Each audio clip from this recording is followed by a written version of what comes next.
여러분 안녕하십니까? 금요일 뉴스나이트 시작합니다. 더불어민주당 실무진이 만든 일종의 합당 로드맵이 유출되면서 당 내홍이 새 국면을 맞고 있습니다. 정청래 대표는 자신도 모르는 문건이라며 조사를 지시했지만 비당권파는 미략의 증거라고 발끈했습니다. 먼저 임성재 기자의 보도입니다. 늦어도 다음 달 3일까지 합당 절차를 마무리한다. 조국혁신당 측에 지명직 최고위원을 준다는 등 A4 용지 7장짜리 민주당 대외비 문건이 언론을 통해 보도됐습니다. 최고위원 회의장은 정청래 대표 성토장이 됐습니다.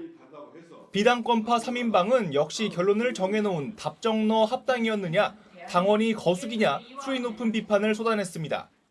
이 문건이 사실이라면 밀당을 한 겁니다. 합당 미략이죠.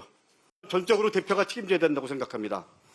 지방선거 공천 안배설까지 거론하면서 합당은 필승이 아닌 필망카드라고 경고했습니다. 전국지사 공천권까지 제공하려 했다는 내용까지 들어있다고 합니다. 밀실합의가 아니면 성립하기 어려운 일정이고, 이번 주 내내 코앞에서 직격을 당한 정 대표는 자신 역시 보고받지 못한 내용이라며 어떻게 유출됐는지 진상조사를 지시했습니다. 저도 신문을 보고 아는, 그리고 최고위원 어느 누구도 이런 내용에 대해서 알거나 보고받지 못한 내용들입니다. 당무를 총괄하는 조승래 사무총장도 그동안의 합당 사례를 정리한 자료일 뿐이라며 진화의 진땀을 뺐습니다. 실무적으로 작성된 이후에 대표나 최고위 회의에 보고되고 논의된 바가 없는 그런 문건. 하지만 반발 최고위원들은 분이 풀리지 않는 듯 별도 회견까지 열어 정 대표 사과를 요구했습니다. 최소한 누군가하고 상의를 했으니 그거에 기초해서 이런 내용을 쓴 거 아니겠습니까? 정 대표는 중진 의원들과의 릴레이 만남으로 합당 관련 의견 수렴을 이어갔고 다음 주엔 의원총회에서 경청의 시간을 갖기로 했습니다. 2주 넘게 이어지는 합당 논의에 피로도를 호소하는 당내 목소리가 적다는 만큼 정 대표가 결단을 마냥 미룰 수만은 없을 거란 전망이 나옵니다. YTN 임성재입니다. 더불어민주당 정청래 대표가 조국혁신당과의 합당 의제를 두고 릴레이 의견 수렴에 나섰습니다. 정 대표는 오늘 3선 의원 간담회에 모두 발언해서 지방선거 승리에 도움이 되는 일이면 하고 도움이 되지 않으면 안 하겠다고 수차례 밝혀왔다며 겸허한 마음으로 다양한 의견을 경청하겠다고 밝혔습니다. 민주당 3선 의원 모임 대표인 소병훈 의원은 간담회를 마친 뒤 기자들과 만나 당내 갈등이 깊어지는 상황은 바람직하지 않다면서 당 지도부가 조속히 상황을 정리해야 한다는 의견을 전했다고 밝혔습니다. 국민의힘 장동혁 대표가 사퇴나 재신임을 요구하려면 직을 걸라면서 승부수를 던졌지만 당내 공방과 혼란은 여전합니다. 당이 수구 집단으로 변질됐다며 당사에 걸려있는 김영삼 전 대통령 존영을 내려달라는 유족의 요구도 나왔습니다. 박희재 기자가 보도합니다. 재신임 투표를 요구하면 따르겠다. 대신 직을 걸라는 장동혁 대표 제안에 국민의힘 개혁, 소장파를 중심으로 체념과 비판을 오가는 냉소적인 발언이 나왔습니다. 대구시장 출신 권영진 의원은 조폭식 공갈 협박, 제발 정신 좀 차리라고 했고 오세훈 서울시장은 당심에 갇혀 민심을 못 보면 패한다, 자격을 잃었다고 직격했습니다. 장 대표 사퇴를 요구했던 김용태 의원은 기대가 물거품이 된 자해 정치라고 지적했습니다. 정치를 하라고 했더니 이 포커판을 만들어버리는 직을 걸라는 식으로 자해 정치하는 것에 대해서 아직도 우리 지도부가 한가하구나. 일종의 선전포고 후에 제주도 민생 행보에 나선 장 대표는 당내 공식적인 사퇴 요구는 없었다면서 의기양양한 표정입니다. 제 입장을 밝혔습니다. 그렇게 비판할 것이 아니라 직을 걸면 됩니다. 당권파도 반대파를 확실히 제압했다며 장동혁 리더십 흔들기는 끝났다고 규정했습니다. 국민의힘의 온실속 화초 같은 정치인들이 잡초 같은 장동혁을 상대하지 못한다고 생각을 합니다. 이 온실 속 화초들을 장동혁이라는 잡초가 확실하게 제압한 한 방이라고 생각합니다. 장동혁 지도부의 좌충우돌 속에 김영삼 전 대통령 존영이 새 전선이 됐습니다. 최근 입당한 극우 유튜버 고성국 씨는 당사의 전두환, 윤석열 사진도 걸자고 제안했는데 이에 김 전 대통령의 처남 김현철 씨는 YS 정신을 버린 수구 집단 국민의힘에서 당장 사진을 내려달라고 주문했습니다. 어차피 이번 지방선거는 대표의 잘못된 선택 때문에 참패할 거라며 장동혁 대표를 정조준했습니다. 지도부는 오해라고 해명에 진땀을 뺐습니다. 사진을 걸고 이런 것들에 대해서 저희 지도부는 단 한 번도 얘기한 적이 없습니다. 그거는 유튜브에서 떠도는 얘기고 저희가 그거를 수용할 이유가 없다고 생각합니다. 제명된 한동훈 전 대표는 김현철 씨의 SNS를 공유하며 힘을 실었는데 일요일 이만석 규모 토크 콘서트에서 새 결집에 나설 예정입니다. 장 대표 측은 시끄럽던 거치 문제가 일단락됐다고 보는 분위기입니다. 하지만 계파 갈등은 여전하고 윤석열 전 대통령 1심 선고와 지방선거 공천 등이 맞물려 파열음이 잦아들지는 불투명합니다. YTN 박희재입니다. 이른바 대장동 50억 클럽 범죄 수익을 은닉한 혐의로 기소된 곽상도 전 의원에 대해 1심 재판부가 공소를 기각했습니다. 함께 재판을 받은 아들 병채 씨는 무죄를 선고받았습니다. 임예진 기자가 보도합니다. 대장동 50억 클럽과 관련해 곽상도 전 국민의힘 의원이 1심에서 공소기각 처분을 받았습니다. 앞서 곽 전 의원은 김만배 씨에게서 대장동 클럽 자금 50억 원을 받은 혐의로 기소돼 1심에서 무죄를 선고받았습니다. 이후 검찰은 곽 전 의원이 김 씨에게서 받은 50억 원을 아들의 퇴직금 등으로 숨겼다며 범죄수익 은닉 규제법 위반 혐의로 추가 기소했는데 재판부는 검찰이 선행 판결의 무죄를 뒤집고자 하는 의도로 공소권을 남용했다고 판단했습니다. 사실상 동일한 내용에 대해 2번 재판을 받게 했던 겁니다. 곽 전 의원과 공모해 뇌물을 받은 혐의로 함께 재판에 넘겨진 곽 전 의원 아들 병채 씨에게는 무죄가 선고됐습니다.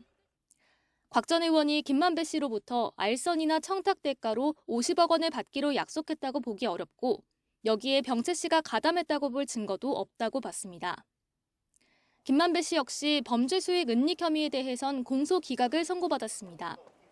다만 곽 전 의원이 남욱 변호사에게서 불법 자금 5천만 원을 받는 데 관여하고 쪼개기 후원으로 곽 전 의원에게 돈을 건넨 혐의는 유죄로 인정돼 벌금 500만 원이 선고됐습니다.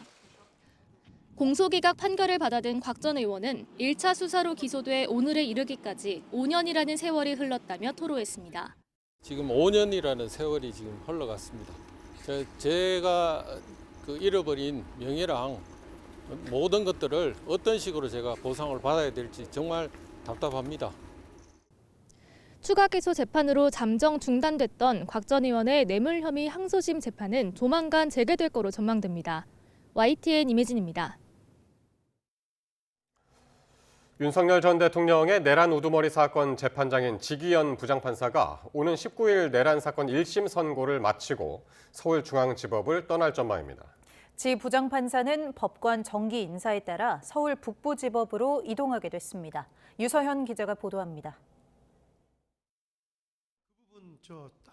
윤석열 전 대통령부터 김용현 전 국방부 장관, 조지호 전 경찰청장까지 주요 피고인 사건이 잇따라 배당돼 사실상 내란 재판부로 불렸던 지기현 재판부.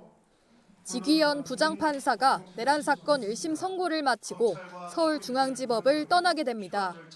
지 부장판사는 법관 정기 인사에 따라 이번 달 23일자로 서울 북부지법 부장판사로 보임됐는데 오는 19일인 내란 사건 1심 선고는 지 부장판사가 예정대로 마무리할 전망입니다. 김건희 씨의 도이치모터스 주가 조작 의혹 등 사건 1심에서 징역 1년 8개월을 선고한 우인성 부장판사는 중앙지법에 남습니다. 우인성 재판부는 3대 특검 기소 사건 가운데 윤 전 대통령의 최상병 사건 수사 외압 의혹, 김건희 씨의 통일교 국민의힘 집단 입당 의혹 사건도 맡고 있습니다. 윤 전 대통령의 체포 방해 사건, 한덕수 전 총리의 내란 중요 임무 종사 사건 1심을 각각 맡았던 백대현 부장판사와 이진관 부장판사도 이번 인사 대상에 포함되지 않았습니다.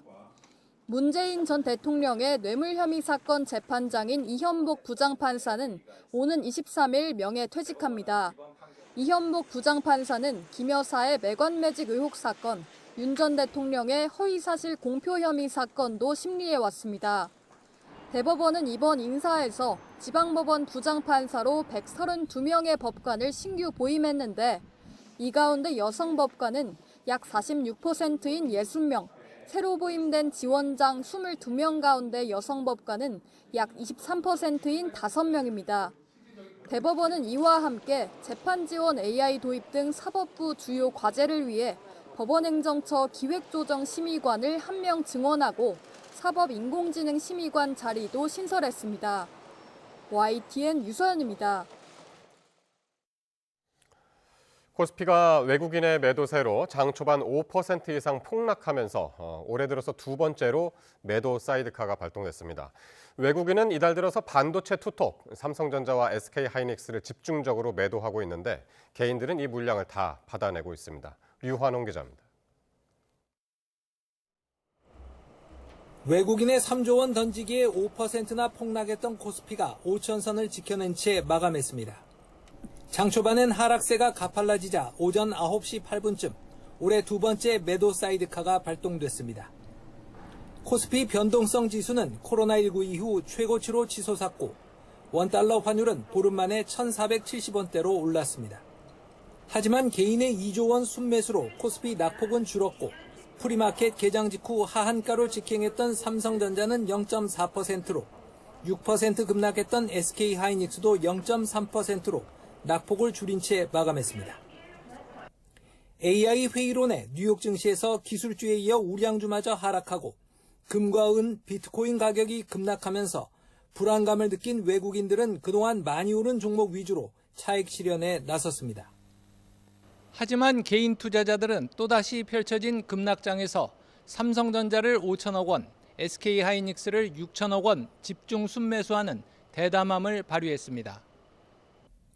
이달 들어 외국인은 SK하이닉스를 3조 8천억 원, 삼성전자를 3조 2천억 원 순매도하고 두산 에너빌리티를 1천억 원 순매수했지만 개인은 외국인과 정반대로 SK하이닉스를 4조 1천억 원, 삼성전자를 3조 8천억 원 순매수하고 두산 에너빌리티를 1천억 원 순매도했습니다. 위험에 대한 선호를 지금 외국인은 안 하고 있는 거고 개인은 지금 굉장히 적극적입니다. 위험 선호 현상이 장난이 아니죠. 어떻게든 예금보다는 난 위험 선호하겠다. 삼성전자가 은행 예금보다 좀 안전하다고 생각하시는 것 같아요. 누가 이기냐 아니냐 보다도 위험 선호를 누가 더 적극적으로 하느냐 그거에 의해서 결국 주식시장의 시세가 결정되는 거 아닌가.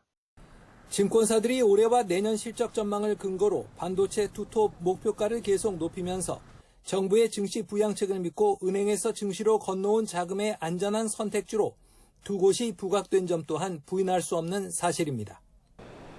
결국 이 승부의 승패는 잠시 위험 회피를 위해 현금을 확보한 외국인이 언제쯤 개인의 선행 매수에 추격 매수로 뒤따라올지에 달려 있습니다. YTN 유환홍입니다.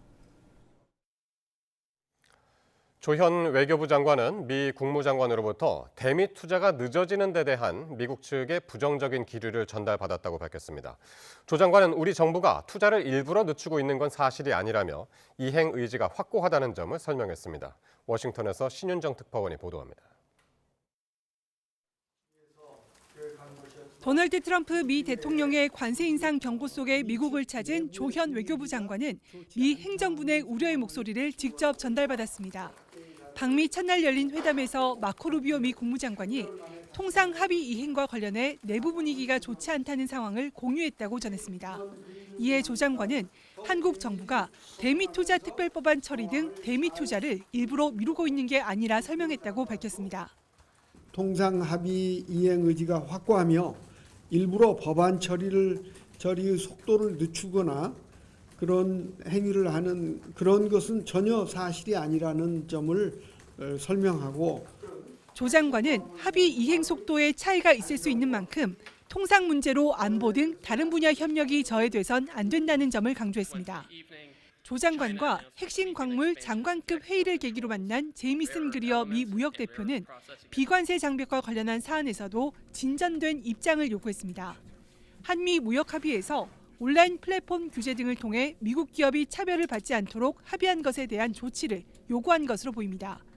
이런 상황에서 미국 의회는 미국 기업들에 대한 한국 정부의 표적 수사에 대응해 오는 23일 쿠팡 청문회를 연다고 밝혔습니다. 미국 연방하원 법사위원회는 헤럴드 로저스 쿠팡 한국법인 임시 대표를 불렀고 쿠팡과 한국 정부 간 문서와 통신 자료 제출도 요구했습니다. 쿠팡 본사는 문서 제출과 증인 증언을 포함해 미 하원 조사에 전면적으로 협조할 것이라는 입장을 냈습니다.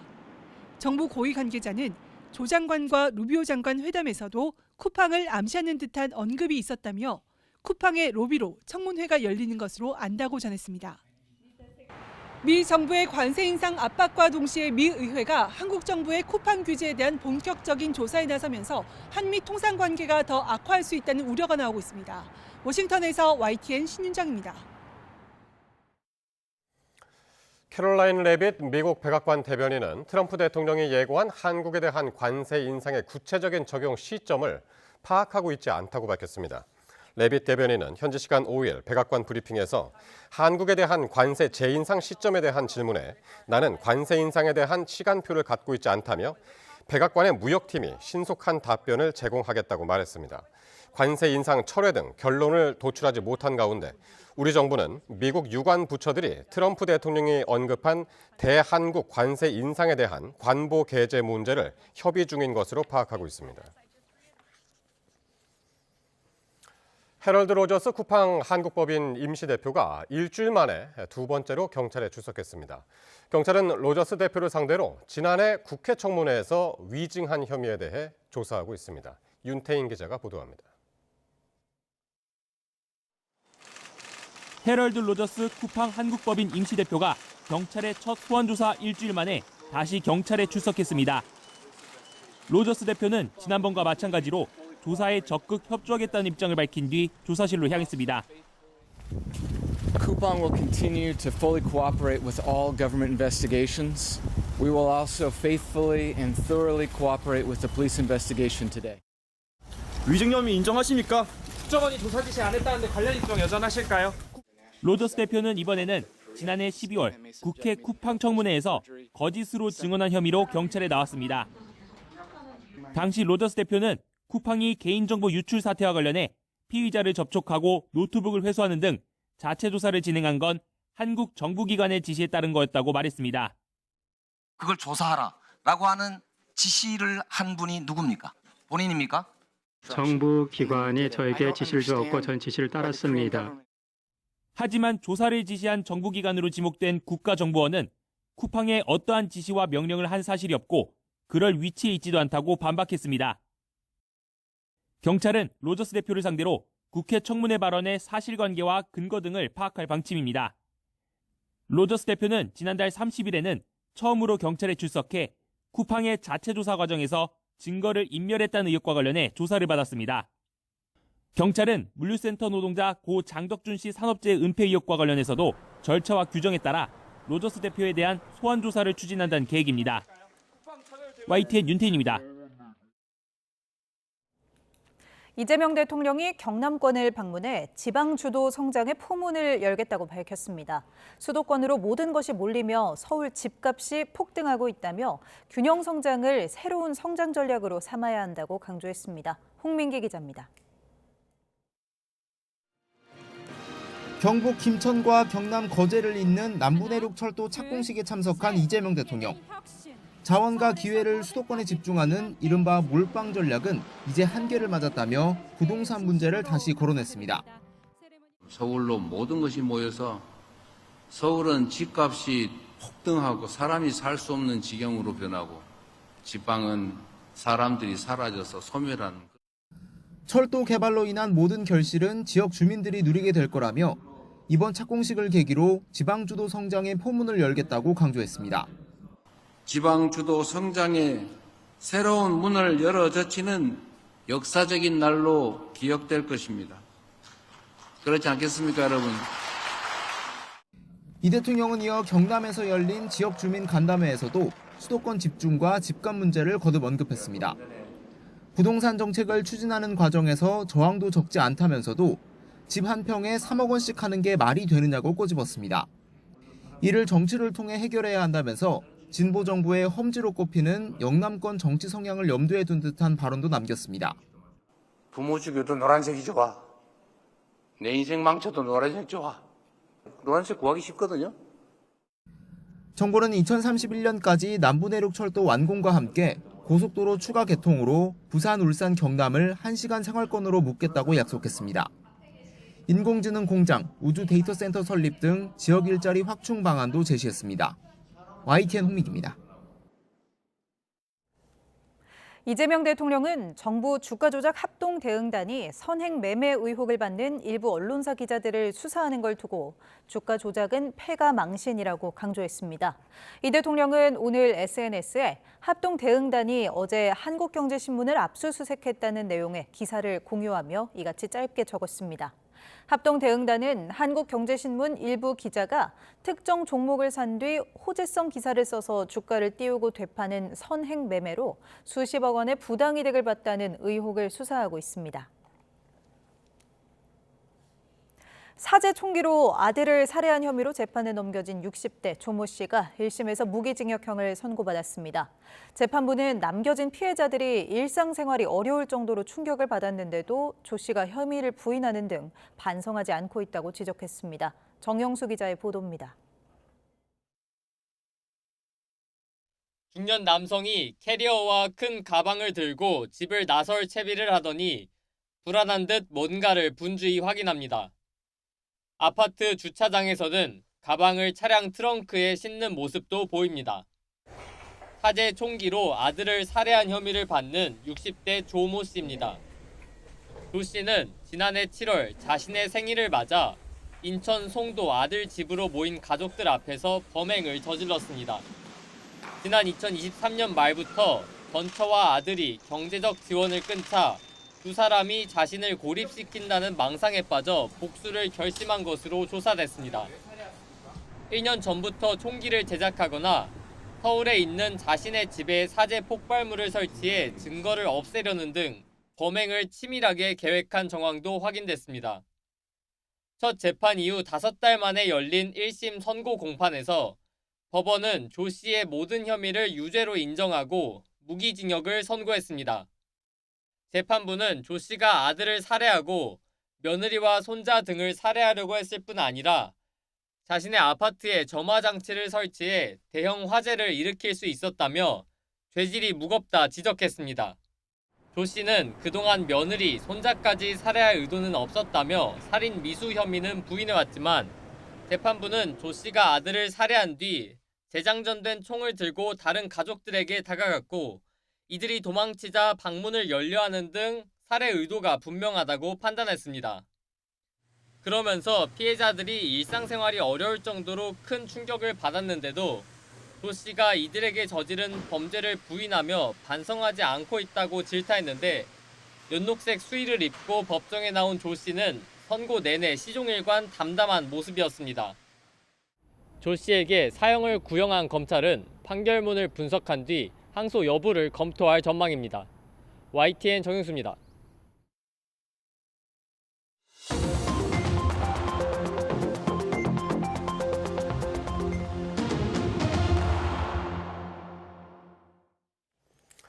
정치권 관심 뉴스 짚어보는 포커스 나이트 시간입니다. 오늘은 성치훈 민주당 부대변인, 송영훈 전 국민의힘 대변인 나오셨습니다. 어서 오십시오.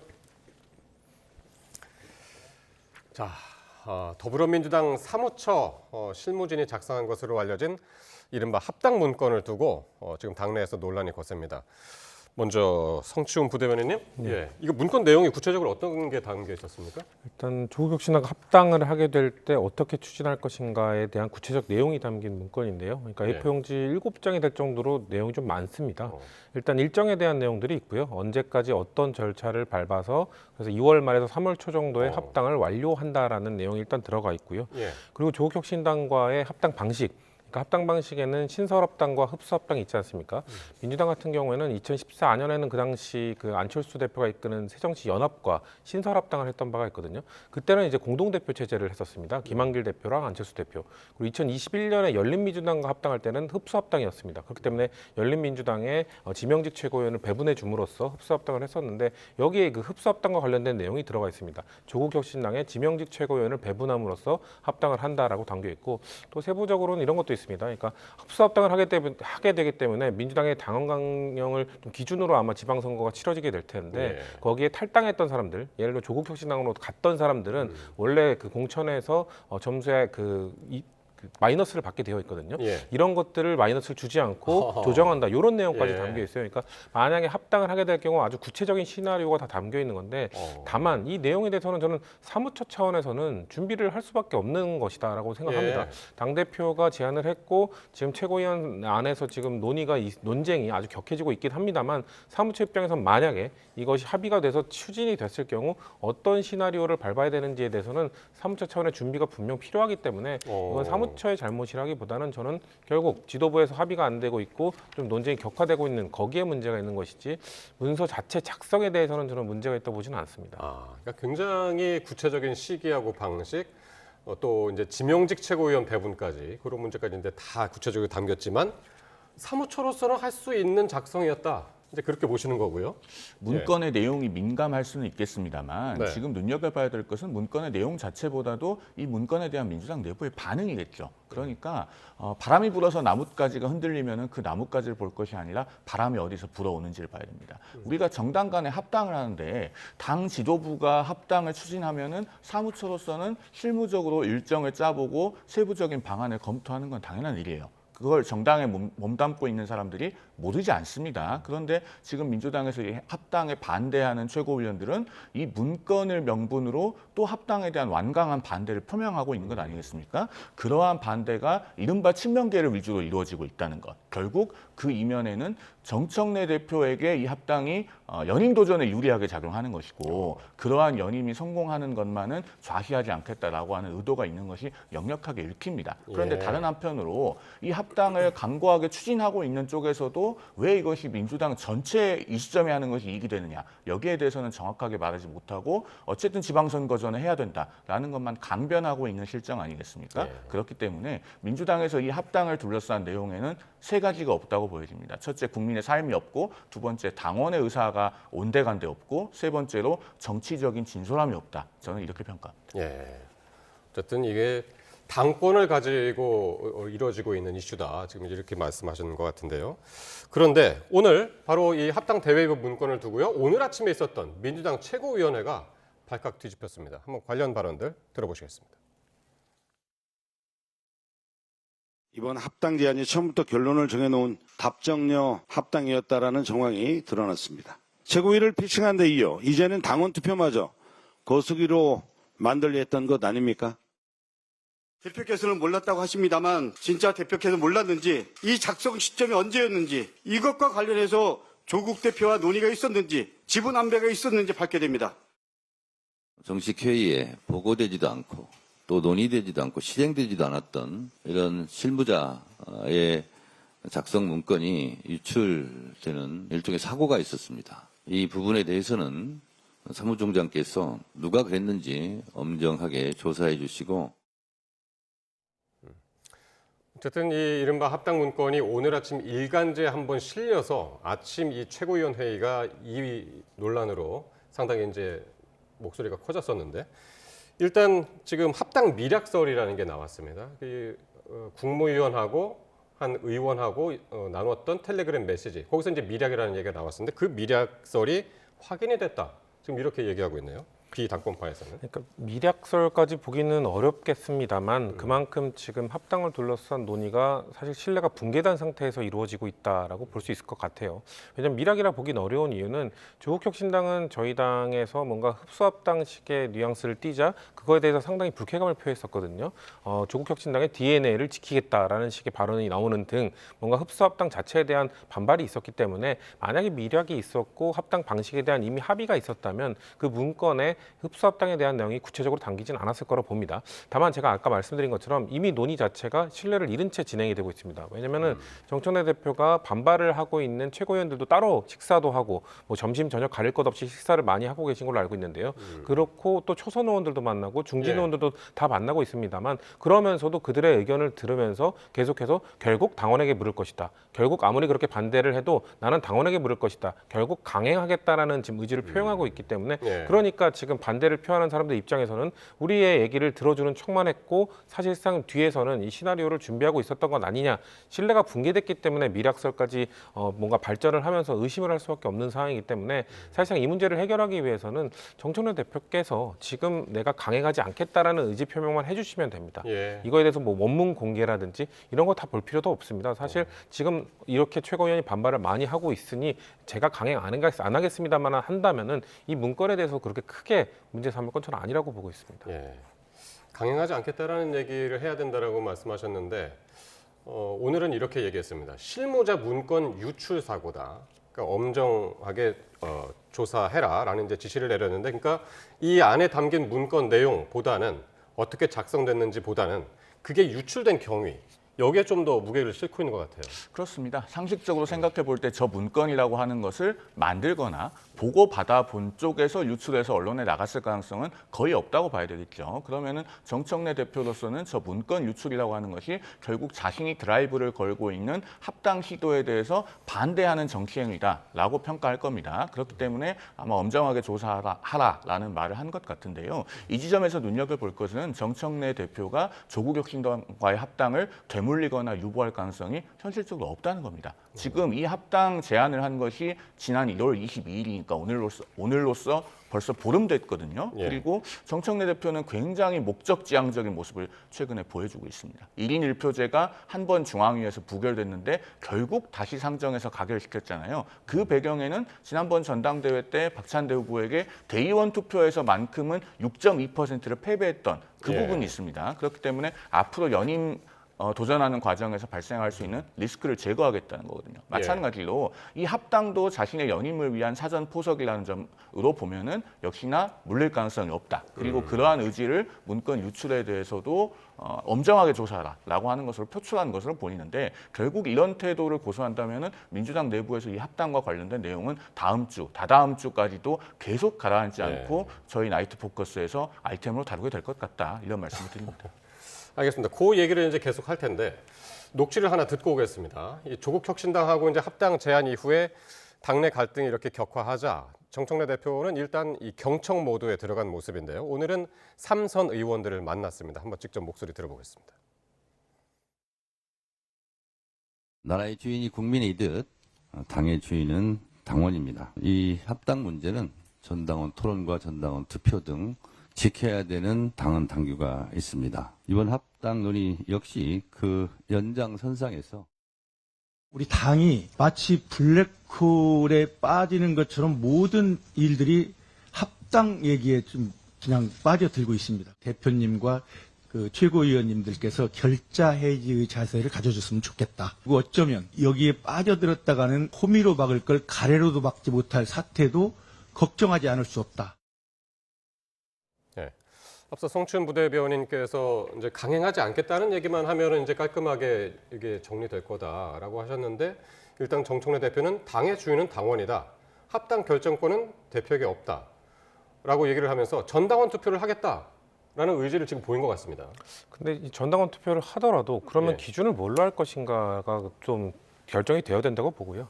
국가를 운영할 때도 국가의 주인은 국민이잖아요. 근데 모든 국정 운영을 할 때 국민들께 다 일일이 다 물어보지는 않습니다.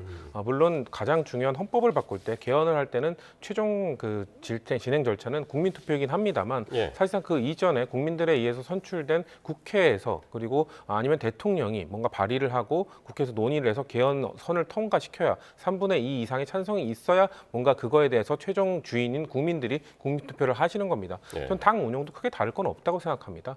당 운영에 대해서 뭐 최종적인 결정에 대해서는 당원들에게 의사를 물어보고 그 결정권을 주실 수는 있습니다만 그 내용을 다지는 과정에 있어서는 대의적인 선거에 의해서 선출된 최고위원들이나 이런 사람들의 의견이 조합이 되어야 그래야지 이제 그 당원들에게 물어볼 수 있는 것이라고 보거든요.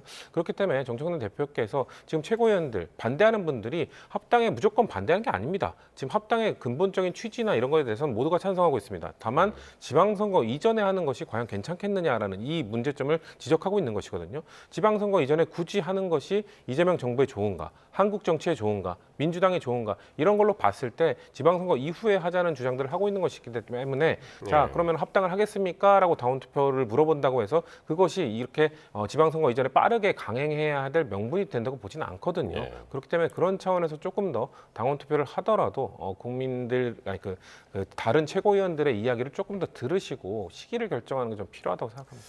그러니까요. 대체적으로 지금 이제 그런 얘기들이 많이 나오고 있는데 오늘 앞서 보셨던 그 삼선 간담회에서도요. 하루빨리 이 혼란을 끝내는 게 중요하다.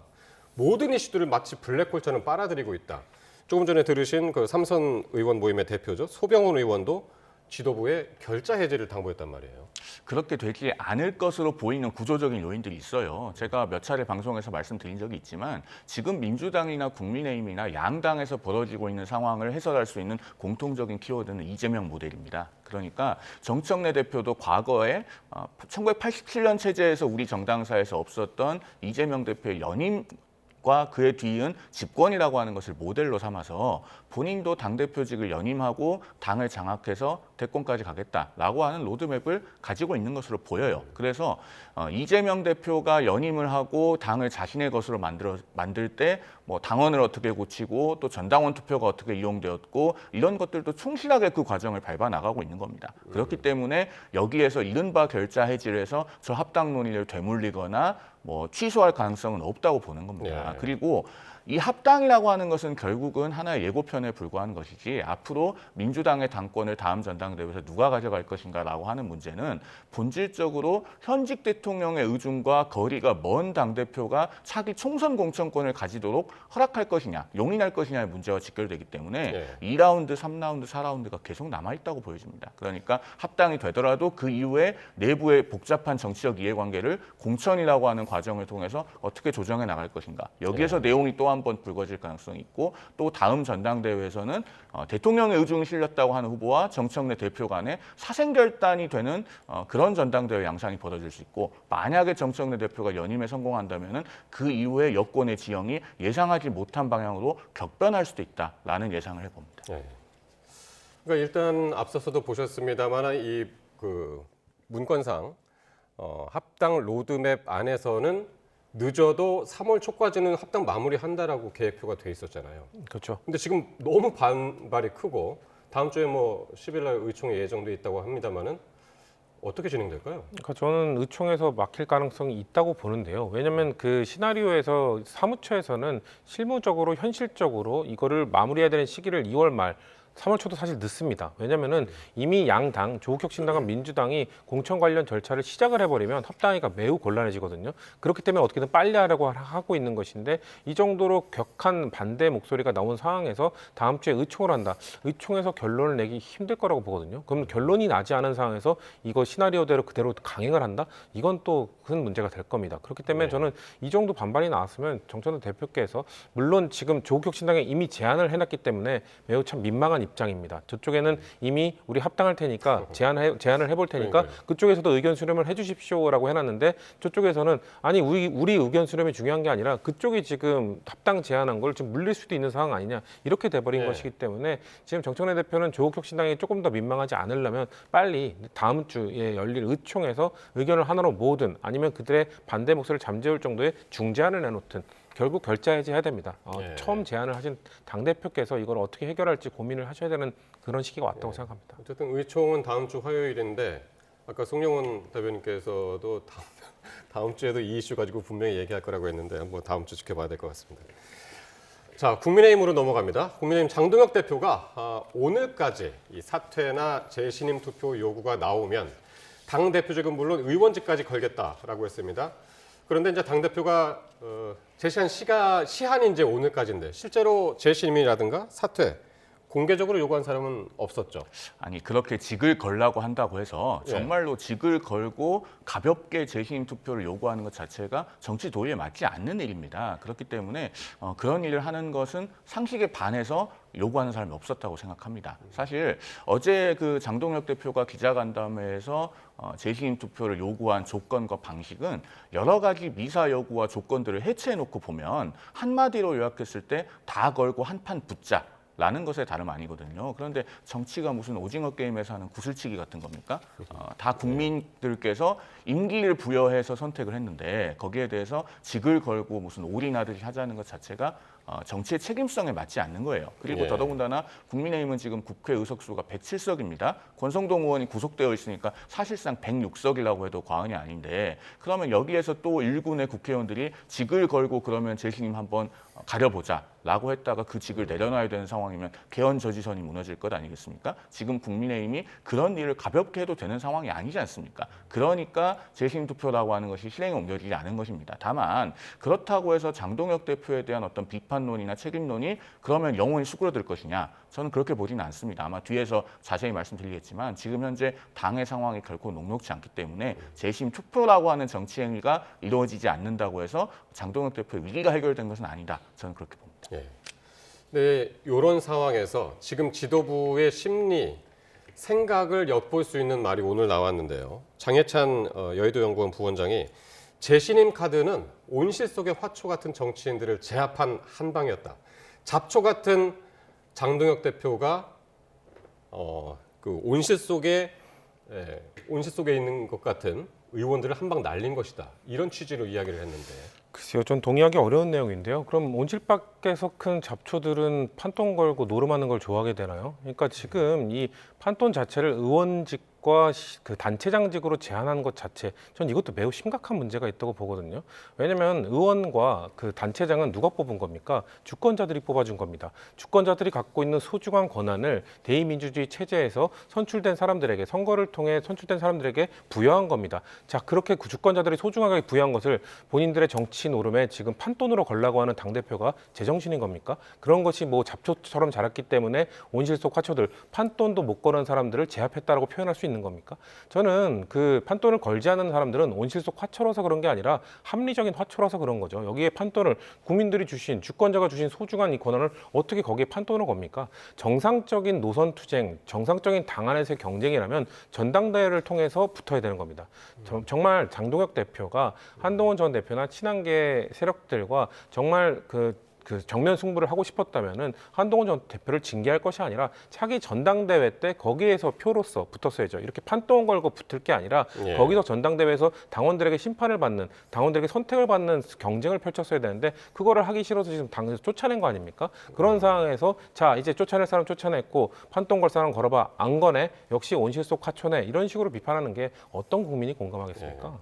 그동안 이제 장 대표 사퇴하라고 했던 오세훈 시장은 스스로 당 대표 자격을 잃은 것이다라고 했고요. 재신임을 이야기했던 김용태 의원은 정치가 포커판으로 변했다라고 이야기를 했습니다.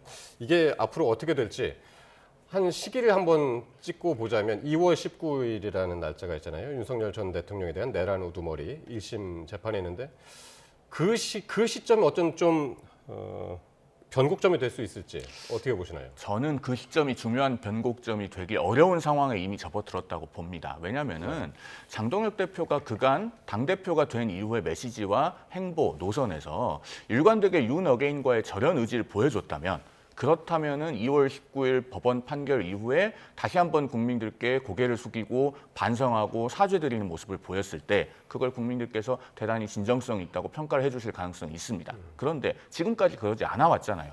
1월 2일에도 오세훈 시장이 이 계엄에 대해서 입장을 밝히고 절연해야 된다라고 했을 때 그러한 입장을 반복적으로 요구하는 것은 정치적 의도가 있다라고 일축을 했었어요. 그러다가 1월 7일에는 갑자기 또 사과를 합니다. 이런 행보를 보여오다가 2월 19일에 법원 판결이 예를 들어서 유죄가 나왔다고 해서 그때 가서 국민들께 사죄를 한다.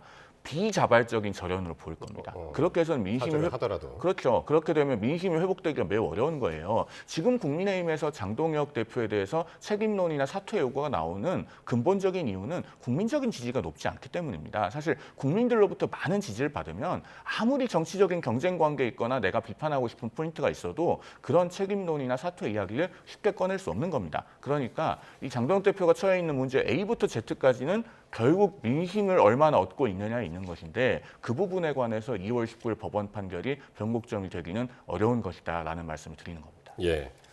자, 이런 가운데 국민의힘 윤리위원회가요 친윤계의 배현진 의원에 대한 징계 절차에 착수했다는 보도가 나왔습니다.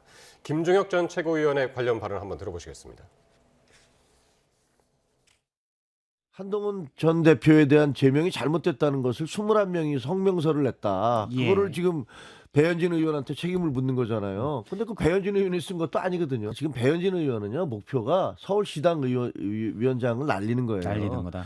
서울시당 위원장이 지방선거를 앞두고 비례대표 공천권도 있고 서울 시내에 있는 40개가 넘는 당협들에 대해서 공천 영향을 행사할 수 있잖아요. 예. 원래 서울시당 위원장을 조정훈 의원을 시키려고 했었잖아요. 근데 배현진 의원이 됐단 말이에요.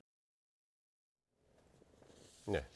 얼마 전에는 이제 배현진 의원이 윤리위에 제소됐다는 소식을 전해드렸는데 오늘은 윤리위가 회의를 열고 본격적으로 논의를 시작했다라는 이제 그 보도가 나왔고요.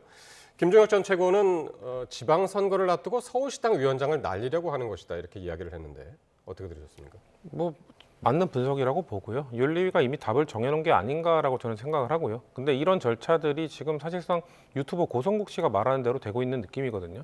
한동훈 전 대표 쫓아내야 된다고, 그 다음은 오세훈 시장이다, 그 다음은 배현진 의원이다.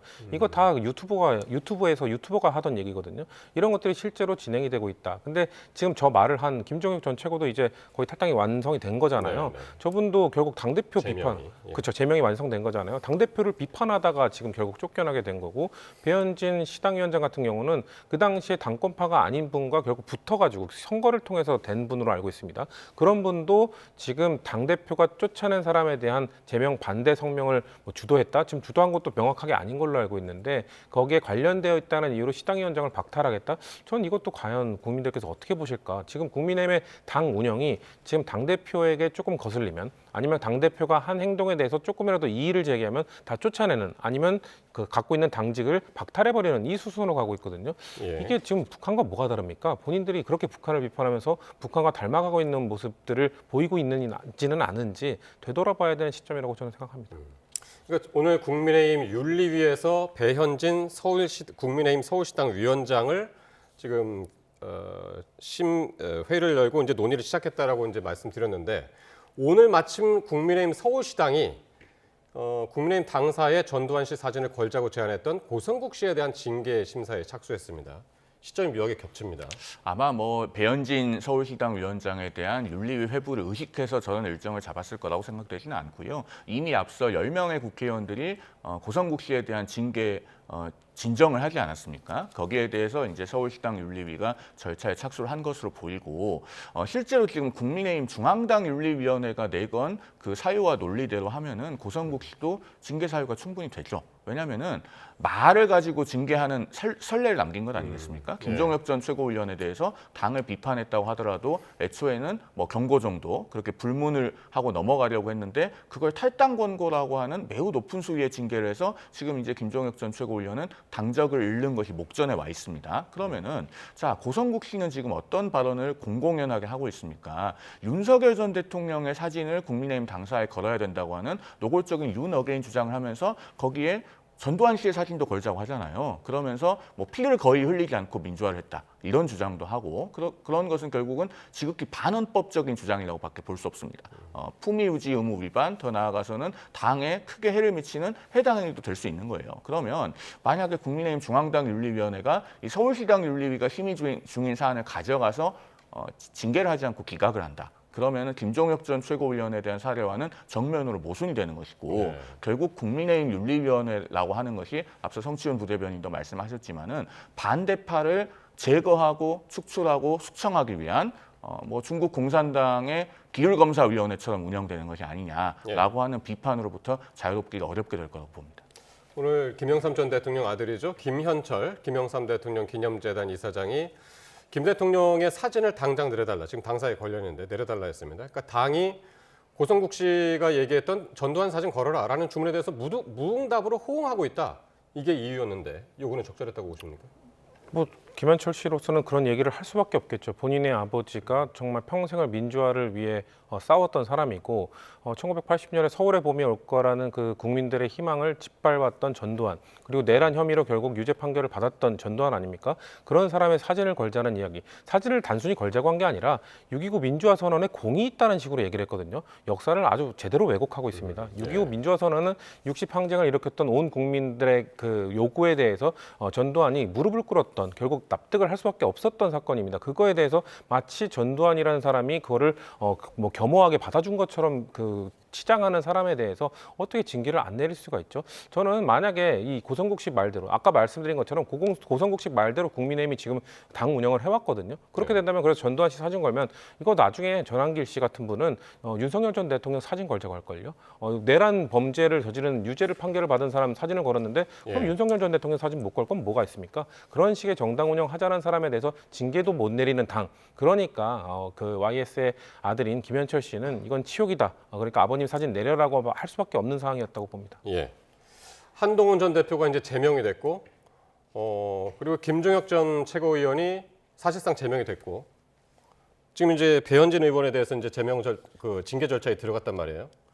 징계 수위가 어느 정도로 예상됩니까? 징계를 한다면 할 수 있을지도 모르겠고요. 일단 이 징계를 시도하거나 주도하고 있는 사람들의 입장에서는 배현진 의원에게 실제로 징계 사유가 있느냐 없느냐가 별로 중요하지 않을 거라고 봅니다. 지금 표면적으로는 윤리위에 회부된 사유가 한동훈 전 대표에 대한 징계 국면에서 서울의 당협위원장 21명이 성명을 발표해서 반대를 했는데 그 과정에서 배현진 서울시당 위원장이 지위를 남용해서 마치 서울시당의 입장인 것처럼 보이게 했다라고 하는 것이거든요. 그런데 실제로 그 성명서에 보면은 21명의 당협위원장의 실명과 지역이 다 표시되어 있습니다. 누가 봐도 서울시당의 입장이 아니라 그 당협위원장들이 연명해서 낸 성명서라는 걸 알 수 있어요. 그래서 징계 사유가 터무니없는데 다만 저도 닷새 전에 어떤 말을 들었는가 하면은 우리 당에 오래 몸담고 있는 어떤 분으로부터 서울시당도 얼마든지 사고당으로 만드는 것이 불가능하지 않다라는 이야기를 한 사석에서 들었습니다. 그래서 제가 반신반의했는데 실제로 지금 이런 일이 벌어지고 있어요. 그리고 사고당이라는 위원장이 없는 시당 위원장이 사고 상태인 걸 말하는 거죠. 그러니까 직무가 정지된다든가 뭐 이런 걸 말하는 겁니다. 그런데 실제로 지금 이런 일이 벌어지고 있어요. 그리고 매우 공교로운 것이 어제 국민의힘 중앙당에서 인구 50만 이상의 기초자치단체는 단체장 후보를 중앙당에서 직접 심사해서 공천하겠다라고 하는 방침을 발표했죠. 서울에서 적용이 되는 곳은 딱 세 곳입니다. 송파구, 강남구, 강서구. 그런데 강서구는 2023년 보궐선거 때 국민의힘이 17% 차이로 진 곳이에요. 사실상 해당되는 곳은 송파구와 강남구인데 송파갑에는 친한계 박정훈 의원, 송파을에는 지금 우리가 이야기하고 있는 배현진 서울시당 위원장, 그리고 송파병에는 지난 전당대회에서 윤어게인 세력을 혹독하게 비판했던 김근식 당협위원장이 있습니다. 그러면 이런 일련의 흐름이 외부에서 보기에는 어떻게 보이겠습니까? 또 내부에서는 어떤 이야기들이 나오고 있습니까? 그러니까 이 윤리위를 정적 내지는 반대파에 대해서 봉쇄하거나 억압하는 수단으로 악용해서는 안 된다라는 말씀을 마지막으로 드리겠습니다. 배현진 의원 본인도 이 징계 절차에 들어간 것에 대해서 상당히 지금 반발을 하고 있기 때문에 앞으로 전개되는 상황 같이 지켜보겠습니다. 지금까지 성취훈 민주당 부대변인 송영훈 전 국민의힘 대변인과 함께했습니다. 고맙습니다.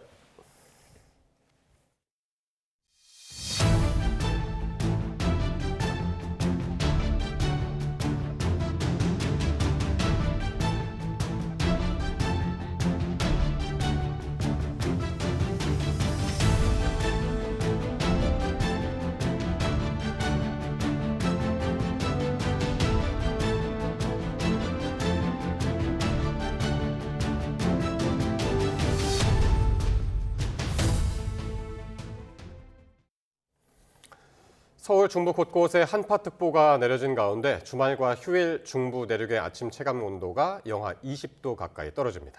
서해안과 제주도에는 주말 밤 많은 눈이 내립니다. 또 돌풍의 풍랑이 더해질 수 있어 주의가 필요합니다. 정혜윤 기자의 보도입니다. 온화했던 입춘을 뒤로하고 다시 찬바람을 동반한 동장군이 찾아왔습니다. 칼바람이 몰아친 도심 폭포는 미처 풀리기도 전에 다시 꽁꽁 얼어붙었습니다. 서울 아침 기온은 영하 8.2도, 체감온도는 영하 14.9도까지 떨어졌고 강원도 화천 산해면은 영하 18.3도, 체감온도는 영하 30도에 육박했습니다. 주말에는 바람의 강도가 더 매서워질 전망입니다. 서울 등 중부 내륙의 아침 기온이 영하 10도 아래로 내려가면서 체감온도가 영하 20도에 육박하겠고 이 같은 추위는 휴일까지 이틀가량 지속하겠습니다. 경기 북부와 강원 북부에는 경보가, 서울 등 중부와 전북, 경북 지방에는 한파주의보가 확대 발령됐습니다. 우리나라 북쪽에서 내려오는 찬 공기가 주말 동안 영향을 주면서 아침 기온이 영하 12도 이하로 떨어지는 곳이 많겠고 낮에도 영하권으로 바람이 강해 체감 온도는 더욱 낮겠습니다. 강추위 속에 호남 서해안과 제주도에는 눈이 내릴 전망인데 일부 지역은 대설특보 기준을 웃도는 눈이 내릴 수 있어 빙판길 등 미끄럼 사고에 대한 주의가 필요합니다. 또 서해안과 제주도에는 강풍특보 수준의 돌풍이 불고 해상으로 파도가 높게 일 것으로 보여 항공기와 여객선 결항도 우려됩니다. 제주도와 전라 서해안 등 우리나라 해안가 중심으로 이 행락객이나 여행을 하실 분들이 계실 것으로 보이는데요. 굉장히 강한 바람과 더불어 강풍, 그리고 해상에서의 높은 파도로 인한 풍랑에 대한 주의도. 이번 한파는 월요일 낮부터 영상권을 회복하며 풀릴 예정입니다. 다만 다음 주 중반 전국에 또 한 차례 비나 눈이 예고돼 당분간 날씨 변화가 클 전망입니다. YTN 정혜윤입니다. 지난 3일 SPC 삼립 시화 공장에서 대형 화재가 발생한 가운데 당시 화재 현장을 비추던 CCTV가 소실된 것으로 확인됐습니다. 소방청은 오늘 더불어민주당 양부남 의원실에 제출한 자료에서 SPC 삼립 시화 공장 R동에는 층마다 CCTV가 설치돼 있지만 불이 시작된 3층과 그 위 4층에 설치된 CCTV는 불에 타 소실됐다고 밝혔습니다. 경찰은 화재가 난 공장 CCTV 저장 장치 일부를 확보해 포렌식을 시도할 방침인 것으로 파악됐는데 불에 탄 정도가 심해 복구 가능성이 크지 않은 것으로 전해졌습니다. 자신을 무시했다는 이유로 아파트에서 세모녀에게 흉기를 휘둘러 살해하려 한 10대가 구속됐습니다. 춘천지방법원 원주지원은 살인미수 혐의로 청구된 16살 A군에 대한 구속영장을 발부했습니다. 법원은 증거인멸과 도주 우려가 있다고 판단해 영장을 발부했다고 밝혔습니다. 교통사고를 꾸며 보험금 1억 4천만 원가량을 가로챈 배달기사들이 경찰에 붙잡혔습니다. 이들은 지역 선후배 관계로 돈을 벌기 위해 범행을 공모한 것으로 드러났습니다. 권준수 기자가 보도합니다. 비가 내리는 어두운 밤 오른쪽 차선에 있는 검은 차량이 차선을 변경합니다. 깜빡이를 켜고 들어오지만 뒷차 운전자는 더 속도를 내고 결국 쿵 하고 부딪힙니다. 화난 대낮에도 비슷한 사고가 반복됐습니다. 노란색 경차가 조심스레 차선을 바꾸려 하자 브레이크를 밟기는커녕 그대로 달려 들이받습니다. 모두 보험 사기를 위해 고의로 사고를 낸 장면입니다. 경찰에 붙잡힌 피의자는 20명. 배달기사인 이들은 친구나 학교 선후배 관계로 지난 2020년 8월부터 4년 반 동안 19차례에 걸쳐 고의 또는 허위 사고를 내고 보험금 1억 4천만 원 정도를 타는 것으로 조사됐습니다. 어두운 밤 좁은 골목길에서 CCTV 사각지대까지 물색하며 범행을 계획한 것으로 파악됐습니다. 경찰은 이들 가운데 주범 1명을 구속하고 나머지 19명은 불구속 상태로 검찰에 넘겼습니다. 경기 화성시에 있는 도로에서 50대 남성이 몰던 차량이 교량 표지석을 들이받았습니다. 남성은 병원으로 옮겨졌지만 끝내 숨졌습니다. 이 남성은 나흘 전 경기도 안성에서 화물차를 몰다 중앙분리대를 충격해 반대편 차량의 조수석 탑승자가 숨진 사고와 관련해 경찰 조사를 받던 운전자인 것으로 확인됐습니다. 당시 화물차에 대형 크레인을 싣고 우회전하다가 중앙분리대 위에 철제 구조물을 쳤고 여기에 반대편 차량에 충돌하면서 2차 사고가 났던 겁니다. 경찰은 현장에서 벗어났던 남성을 상대로 뺑소니 여부 등을 조사하고 있었는데 이번 사고로 숨지면서 공소권 없음으로 사건을 종결할 예정입니다. YTN 권준수입니다. 무소속 강선호 의원과 김경천 서울시 의원의 진술은 1억 원을 주고받은 경위나 또 이른바 쪼개기 후원까지 곳곳에서 엇갈리고 있습니다. 이렇게 주요 혐의에 대한 양측의 진술이 첨예하게 갈리면서 구속 여부에 어떤 영향을 미칠지도 주목됩니다. 보도에 양동훈 기자입니다. 무소속 강선우 의원과 김경전 서울시 의원 2명의 진술이 일치하는 건 돈이 오갔다는 사실입니다. 지난 2022년 1월 김 전 시의원이 강 의원에 1억 원이 든 쇼핑백을 건넸고 이 돈이 8월에 반납됐다는 겁니다. 하지만 돈이 오고 간 경위는 서로 엇갈립니다. 강 의원은 쇼핑백에 돈이 들어있었다는 사실을 받은 지 석 달 만인 4월에야 알았다고 진술했지만 김 전 시의원은 강 의원 측이 먼저 돈을 요구했다고 주장했습니다. 강 의원의 전 사무국장 남모 씨는 1억 원이 전세 보증금으로 쓰였다고 진술했는데 강 의원은 전세금은 2022년 3월 시부상 때 들어온 부의금으로 충당했다고 반박했습니다. 같은 해 8월 1억 원을 돌려줄 당시 상황을 두고도 양측의 주장은 전혀 다릅니다. 강 의원은 반환을 시도했지만 김 전 시의원이 계속 자리를 피했고 겨우 돌려줬을 때도 안 주시면 안 돼요라는 말을 들었다고 진술했습니다. 반면 김 전 시의원은 강 의원 측이 갑자기 돈을 돌려줬고 이후 쪼개기 후원 형태로 보내달라는 요청을 받았다고 진술한 것으로 파악됐습니다. 이 쪼개기 후원과 관련해서도 양측은 서로에게 책임을 돌리고 있습니다. 강 의원은 김 전 시의원이 갖가지 방법을 동원해 비정상적인 방법으로 고액을 후원했지만 최대한 파악해 돌려줬다며 후원 요청 주장을 반박했습니다. 2022년 김 전 시의원 추천으로 입금된 후원금 8,200만 원을 돌려줬고 2023년에도 5천만 원을 반환했다는 주장입니다. 이와 달리 김 전 시의원 측은 강 의원 측이 후원 날짜가 몰려 의심받을 만한 돈만 따로 골라서 돌려줬다는 입장입니다. 구속영장에 적시된 1억 원 정치 헌금 관련 혐의를 두고 두 사람의 주요 진술이 엇갈리면서 수사기관에 이어 법원이 어떤 판단을 내릴지 관심이 쏠립니다. YTN 양동훈입니다. 강선호 의원은 1억 공천원금을 수수했던 당시 상황과 관련해서 김경 서울시 전 서울시 의원이 자신을 향해서 왜 이렇게 말랐냐 하면서 운을 떼고 쇼핑백을 건넸다고 진술한 것으로 파악됐습니다. 김 전 시의원은 돈을 요구한 건 강 의원 측이라며 반박하고 있는데 경찰은 1억 의혹 외에도 쪼개기 후원 등 다른 의혹에 대한 수사에도 속도를 내고 있습니다. 배민혁 기자의 단독 보도입니다. 강선호 의원은 전 사무국장 남 씨의 주선으로 지난 2022년 1월 서울 용산의 한 호텔에서 김경 전 서울시의원을 처음 만난 것으로 기억했습니다. 이 자리에서 왜 이렇게 말랐냐며 운을 뗀 김 전 시의원이 빈손으로 나오기 그래서 선물을 가지고 왔다며 쇼핑백을 건넸다고 경찰에 진술했습니다. 여기에 1억 원이 있는 것을 안 건 석 달 뒤 4월 20일이었다고 주장했습니다. 회의 도중 전화가 너무 많이 걸려와 받으니 김 전 시의원이 여성 청년으로 공천을 하실 거냐고 물어 이상함을 느꼈고 남 씨를 찾아 이유를 묻자 의원님 그때 그거 돈이잖아요 라고 답했다는 겁니다.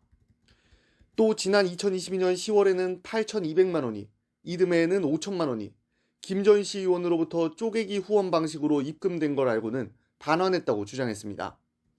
강 의원은 또 강서구청장 보궐선거 현역 배제 결정이 나기 전인 지난 2023년 6월 김 전 시의원이 국회를 찾아왔고 당시 사무실에 둘만 있었던 상황에서 김 전 시의원으로부터 돈을 받지 않으려고 몸싸움 수준으로 옥신각신한 끝에 거절했다고 경찰에 밝혔습니다. 넉 달 뒤 유세 현장에서는 선물이라며 쇼핑백을 주고 가 바로 다음 공식 일정에서 김 전 시의원을 만나 돌려줬다고도 주장했습니다.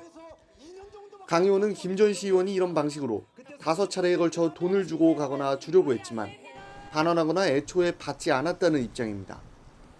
반면 김 전 시의원은 돈을 요구한 건 강 의원 측이었고 쪼개기 후원금 역시 2022년도 말에만 선택적으로 반환됐을 뿐 이듬해 후원금은 돌려받지 못했다며 반박했습니다.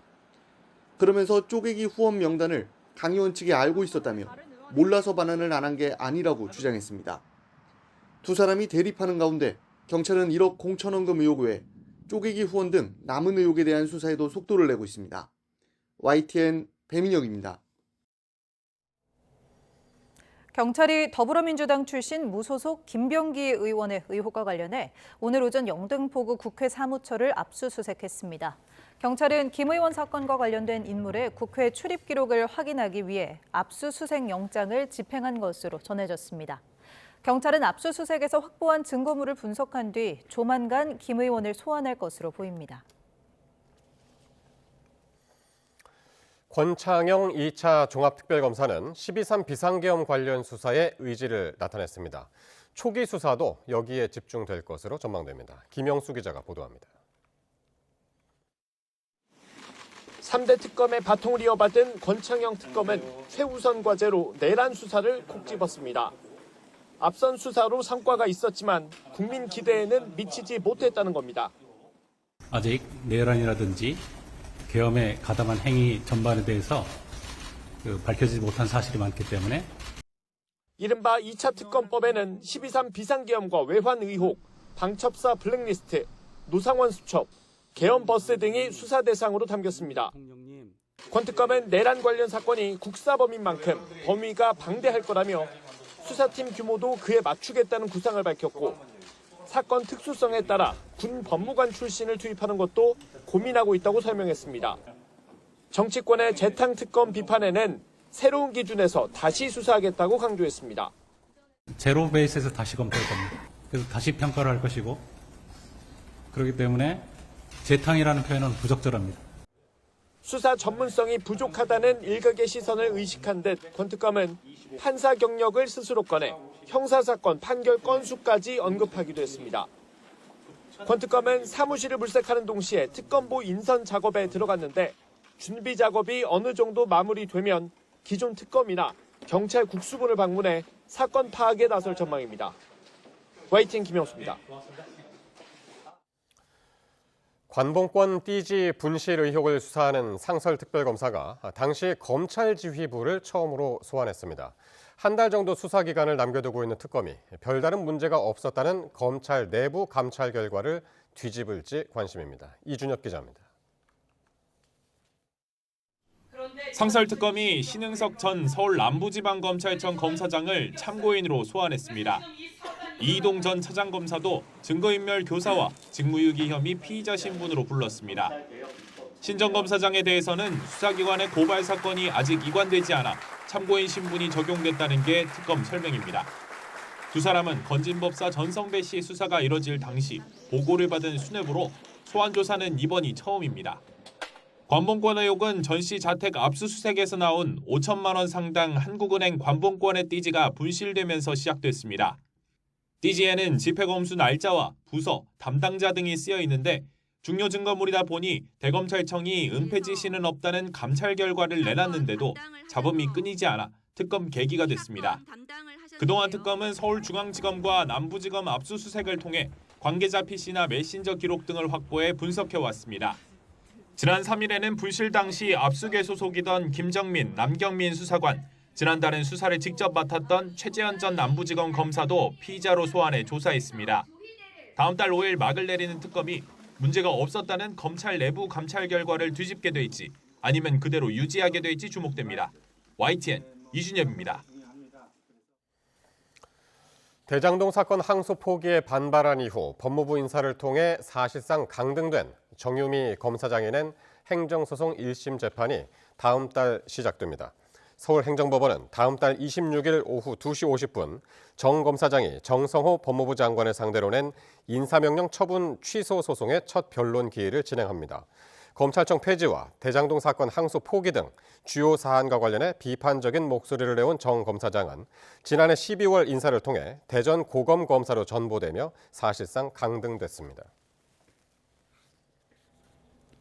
복권 사려고 근처의 복권방 지도에서 검색 한 번쯤은 다들 해보셨죠? 다음 주 월요일부터는 모바일로도 로또 복권을 살 수 있게 됩니다. 평일에만 가능하고 1인당 회차별 5,000원 한도인데요. 로또 복권 당첨금은 현행 수준이 유지됩니다. 보도에 오인석 기자입니다.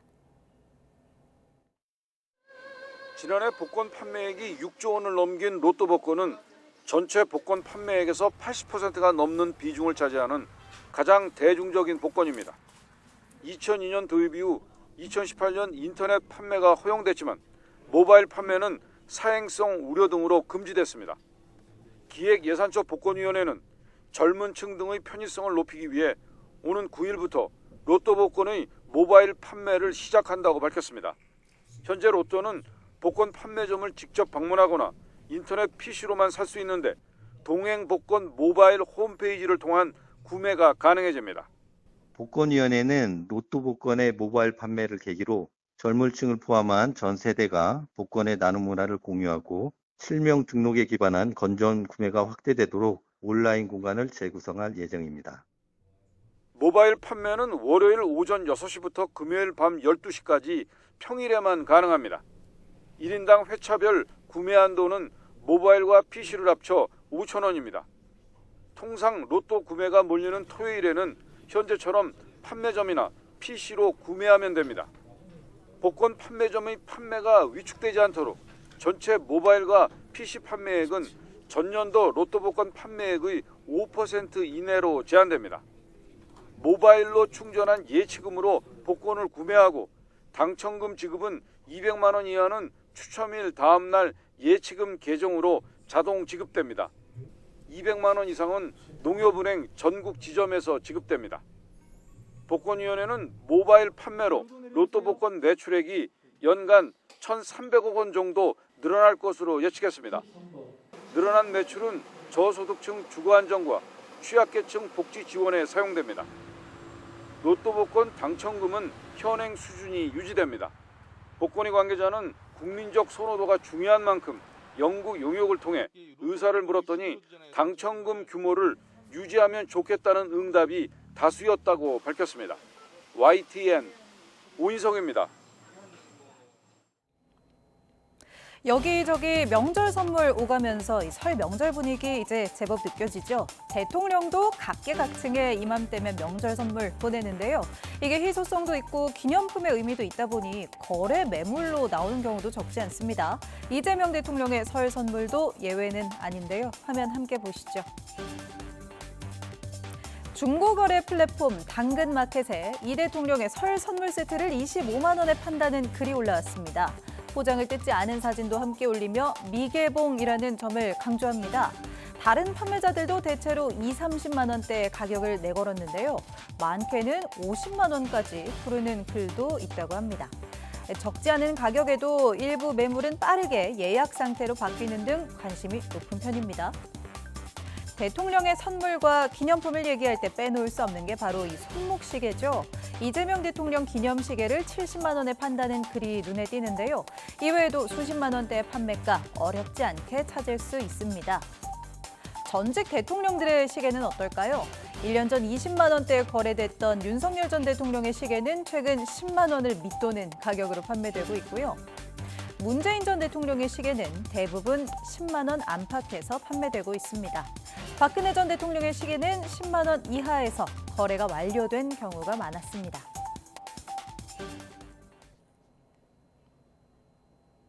따끈한 쌀밥에 김 한 장. 한국인이라면 누구나 좋아하는 가장 소박하고 친숙한 밥상이죠. 가격 생각하면서 먹어본 적 없는 국민 반찬이지만 이제는 김 한 장 들어 올릴 때마다 이거 얼마짜리지 생각해야 할지도 모르겠습니다. 외신에서도 한국의 가장 소박한 간식이 감당할 수 없을 만큼 비싸졌다는 제목의 기사를 냈습니다. 한번 보시죠. 김값이 뛴 이유, 역설적이게도 너무 잘 나가서입니다. 요즘 우리 김 반도체만큼 달러를 벌어들인다고 해서 검은 반도체로 불립니다. 지난해 수출액만 11억 3천만 달러, 우리 돈으로 1조 6천억 원을 넘기며 사상 최대 기록을 갈아치웠습니다. 전 세계 김 시장 점유율은 압도적 1위, 그야말로 지금은 없어서 못 파는 상황입니다. 이 영국 BBC가 지난 4일 김을 바라보는 세계의 시선이 완전히 달라졌다는 점에 주목했습니다. 불과 몇 년 전만 해도 서양인들에게 김은 먹기 싫은 블랙페이퍼, 검은 종이일 뿐이었는데요. 하지만 이제는 한국어 발음 그대로 GIM, 김이라고 불리고 없어서 못 파는 슈퍼푸드로 완벽한 신분 상승을 이뤄냈습니다. 문제는 수출 물량 대기가 벅차다 보니 정작 우리 식탁에 올릴 김도 귀해졌다는 겁니다. 도매가 기준 작년 100원 수준이던 김 한 장 가격이 1년 새 50% 넘게 뛰면서 150원을 돌파했습니다. 우리가 무심코 집어먹는 이 한 장, 이제 금값도 아닌데 가파른 상승 곡선을 그리고 있는 겁니다. 이 K푸드의 세계적인 인기는 반갑지만요. 당장 김밥 한 줄이 부담스러워진 현실은 좀 낯설죠. 정부는 가격 안정을 위해서 상황을 예의주시하겠다고 밝혔습니다. 그리고 국내 기업들도 요즘은 바다가 아닌 육상에서 이렇게 김을 양식하는 기술을 연구 중이라고 하니까 좀 흥미롭죠. 부디 장바구니 물가와 세계인의 입맛, 두 마리 토끼를 다 잡을 수 있기를 기대해 봅니다.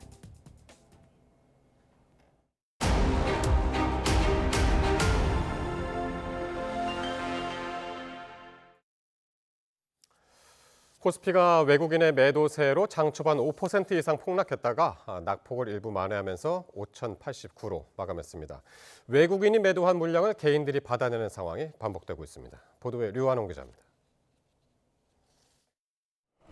외국인의 3조 원 던지기에 5%나 폭락했던 코스피가 5천선을 지켜낸 채 마감했습니다. 장 초반엔 하락세가 가팔라지자 오전 9시 8분쯤 올해 두 번째 매도 사이드카가 발동됐습니다. 코스피 변동성 지수는 코로나19 이후 최고치로 치솟았고 원달러 환율은 보름 만에 1,470원대로 올랐습니다.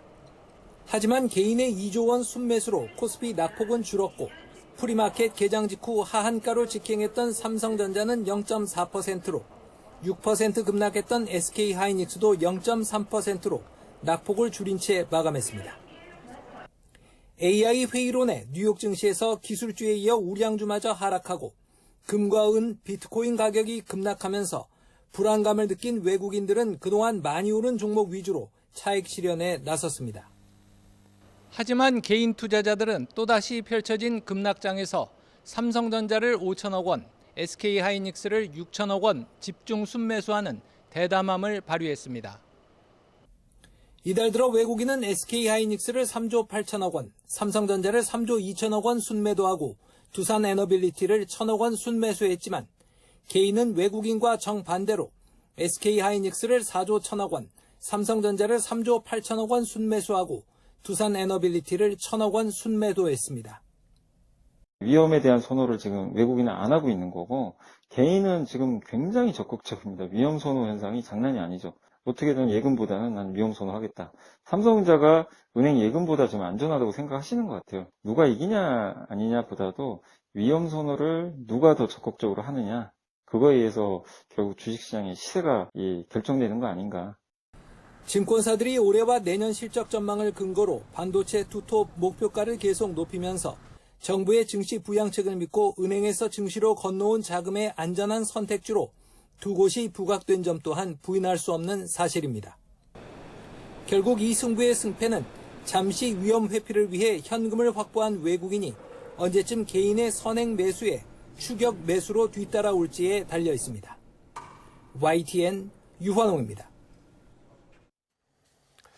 가상화폐 추락세가 심상치 않습니다. 이 가상화폐 대표 종목인 비트코인이 심리적인 저항선으로 꼽혔던 7만 달러 선마저 무너지자 이제 가상화폐의 시간은 끝났다는 절망적인 분석이 커지고 있습니다. 김선중 기자의 보도입니다. 미국 가상화폐 거래소 코인베이스에서 비트코인 한 개 가격은 12%나 떨어진 6만 4천 달러대를 기록했습니다. 지난 2024년 9월 이후 17개월 만에 가장 낮은 수치입니다. 심지어 장중에는 6만 달러까지 내려가기도 했습니다. 특히 올해 들어서만 30%가 넘게 떨어지고 있습니다. 지난해 10월 사상 최고치를 기록했던 12만 6천 달러대와 비교하면 반년도 안 돼 반토막이 난 겁니다. 가상화폐 친화 정책을 내건 트럼프 대통령 당선 이후 상승분을 사실상 모두 반납했습니다. 심리적 저항선으로 여겨지던 7만 달러까지 맥없이 무너지면서 비관적인 전망은 더욱 짙어지고 있습니다.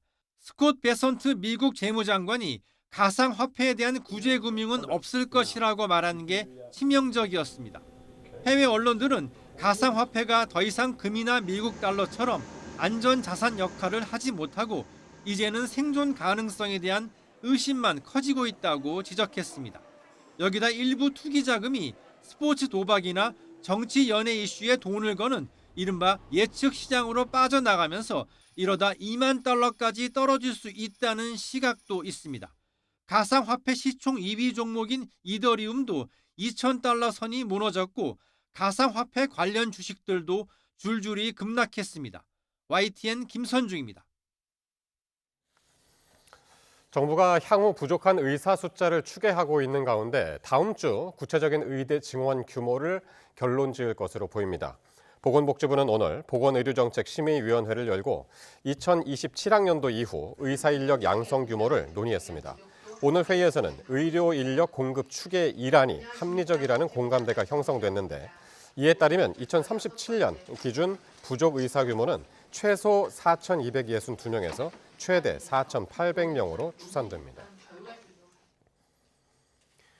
퇴직연금 기능 강화를 위한 노사정 TF가 기금형 퇴직연금을 활성화하고 모든 사업장에 퇴직연금 도입을 의무화하자는 데 합의했습니다. 은행, 증권 등 민간 금융사가 별도 법인을 세워 다수 사업장의 퇴직연금 적립금을 운용하는 금융기관 개방형 기금과 특정 사용자가 공동으로 설립한 수탁 법인이 운영하는 연합형 기금을 신규 도입하기로 했습니다. 중소기업 퇴직연금 기금 가입 대상을 300인 이하 사업장까지 넓히는 등 공공기관 개방형 기금도 활성화할 계획입니다. 지금은 온라인 사업자에게만 허락된 새벽 배송을 대형마트도 할 수 있도록 폭넓게 허용하는 방안을 정부와 여당이 검토하고 있습니다. 대규모 정보 유출 사태가 벌어진 쿠팡 사태가 변수가 된 건데요. 소상공인 반발은 물론 여당 내에서도 이견이 심상치 않습니다. 윤웅성 기자가 보도합니다. 자정전에 클릭하면 아침에 받아볼 수 있는 편리한 시스템. 쿠팡이 유통 공룡으로 성장한 핵심은 단연 새벽 배송입니다. 유통산업발전법상 골목상권 보호를 위해 심야 영업이 불가능한 대형마트와 달리 쿠팡 등 전자상거래 업체는 이 규제를 적용받지 않습니다.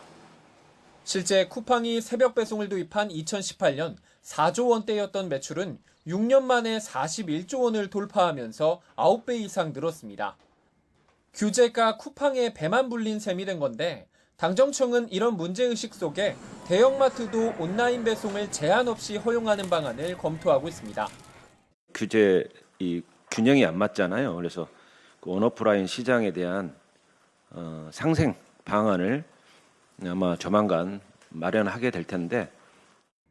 민주당 김동아 의원은 오프라인 의무 휴업과 영업시간 제한은 유지하되 대형마트 온라인 배송 제한을 없애는 내용의 법안을 발의했습니다. 하지만 법안 발의 이튿날 여당 내에서 공개 반발이 터져나왔습니다. 소상공인 연합회장 출신 오세희 의원은 관련 단체들과 기자회견을 열고 쿠팡의 불공정 행위를 견제하려다 전통시장과 골목상인 생존권을 빼앗기게 된다며 즉각 논의 중단을 촉구했습니다. 시장으로 할 걸, 슈퍼로 갈 걸 온라인으로 다 주문하게 됩니다. 결국은 지역 상권 붕괴입니다. 여기에 민주당의 전통적 지지층 민주노총도 노동자 건강권을 이유로 새벽 배송을 오히려 제한하자는 입장이라 실제 법안 처리까지는 현실적으로 넘어야 할 산이 적지 않습니다. YTN 윤홍성입니다. 검경 합동수사본부가 신천지의 전 2인자를 처음으로 불러 조사했습니다. 지난달 첫 압수수색 이후 의혹의 핵심으로 꼽히는 인물을 소환하며 수사에 고삐를 쥐는 모양새입니다. 안동준 기자의 보도입니다. 검경 합동수사본부가 신천지의 정규유착 의혹 핵심 인물인 고동환 전 총무를 첫 소환했습니다. 고 전 총무는 신천지 총무로 있던 재작년까지 이만희 총회장 다음 가는 영향력을 가진 2인자로 꼽히던 인물입니다. 신천지는 지난 20대 대선과 22대 총선에서 국민의힘 경선에 영향을 미칠 목적으로 신도들을 강제로 책임당원으로 가입시켰다는 의혹을 받고 있습니다. 이른바 필라테스 프로젝트로 불리는 집단 당원 가입 의혹에서 고 전 총무는 주도적인 역할을 한 것으로 알려졌습니다. 수사가 본격화하는 가운데 신천지 측은 의혹을 부인하고 있습니다. 개인의 판단에 따라 특정 정당에 가입한 사례가 있을 수 있지만 신천지가 조직적으로 정당 가입을 지시했다는 건 사실이 아니라는 겁니다. 하지만 집단 당원 가입 외에도 신천지에 대한 의혹은 점점 커지고 있습니다. 합수본은 고 전 총무가 이 회장의 세무조사와 검찰 수사 무마를 위해 정치권과 법조계에 접촉을 시도했다는 의혹도 함께 들여다보고 있습니다. 고 전 총무를 중심으로 신천지에 각종 의혹이 제기되고 있는 만큼 아직 참고인 신분인 고 전 총무가 피의자로 전환될 가능성이 크다는 관측이 나옵니다. YTN 안동준입니다. 인천 색동원 성폭력 사건과 관련해 여러 여성이 원장에게 비슷한 방식의 범행을 당했다고 털어놓은 것으로 YTN의 취재 결과 확인됐습니다. 경찰은 진술 내용이 구체적인 부분까지 일치한다는 점에 주목해 구속영장 신청을 적극 검토하고 있습니다. 보도에 표정우 기자입니다. 색동원 원장은 두 차례에 걸친 경찰 조사에서 중증 발달장애인 여성들을 성폭행했다는 혐의를 대부분 부인했습니다. 입소자들 성폭행한 혐의 인정하십니까?